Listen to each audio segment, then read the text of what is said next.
sight in the game, cause see the boxing voice.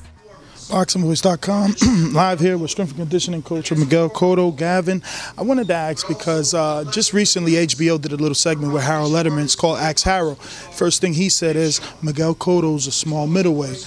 Max Kellerman, Miguel Cotto's a small middleweight. Last telecast, Jim Lampley, same thing. Miguel Cotto's a small middleweight. You obviously know him better than most of us because you're in there.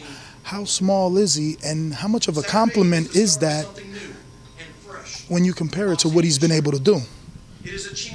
You know, he's going to step into the ring around 160 pounds, you know, which is obviously a middleweight size. He'll be up against somebody that's 170. It's part of the business.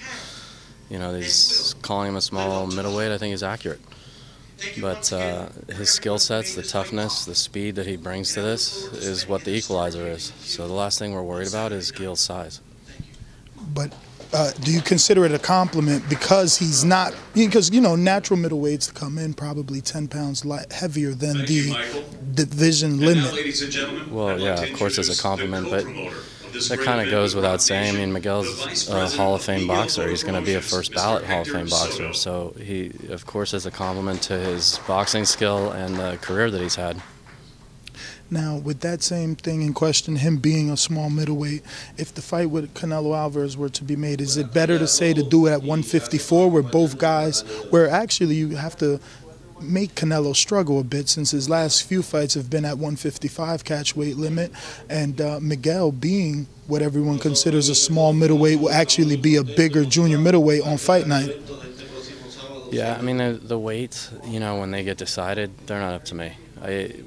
Freddie sits down with Miguel. They make the decision based on the fight. They tell me what he has to be at, and I just do my job. So from that side of it, I don't make opinions about it. We just make sure that he's prepared to fight at whatever weight he's supposed to be at. So your program is set up in a way that it really doesn't matter? You can get any fighter down to the weight that they desire given the right time? I wouldn't go that far. I think that, you know, if you have a fighter that's as disciplined as Miguel is with his diet, with his workout schedule, that, you know, as long as we know what the weight is, you know, 2 months out, then we're going to make the weight. When you start getting around fighters that are undisciplined and don't follow the programs that Freddie sets out for them, or I do, then you're going to have a problem. But with Miguel, he's absolutely the consummate professional in every single way. You know, he works out every morning at 5 a.m., 3 camps, he's never been late once, and he's never missed a workout. So, you know, when you have that kind of discipline at his level, then you get the results you need. So you've been with him a total of 3 camps as a strength and conditioning coach? Yes, yep.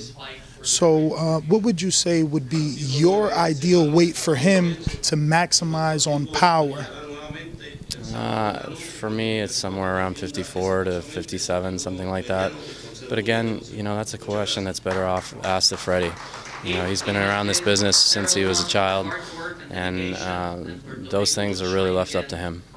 Well, actually, because of Freddie, guys like yourself, the jobs that you chose to have become, you know, kind of overnight internet celebrities. You know, Alex Ariza, Angel Heredia, now yourself taking the position that you have. You got Tony Morgan with Danny Garcia, and you have another Morgan, I think it is, with Virgil Hunter. You guys all have, you know, you make fighters better than what they were before you.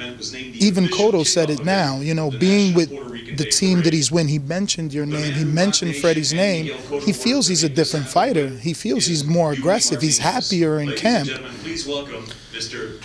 Yeah, but I think in my business that, you know, the role of a strength and conditioning coach has to be understood. We do not win fights for our fighters. We make sure they don't lose a fight. And you know, being in better shape gives him the ability to do what Freddie Roach needs him to do longer, yes, but he wins these fights based on his boxing skill and the strategy that he and Freddie sit down and implement over 2 months. My job is just to make sure his body's ready to carry that out. That's it. Well, thank you very much, and best of luck this Saturday night. Thanks, man. Yep.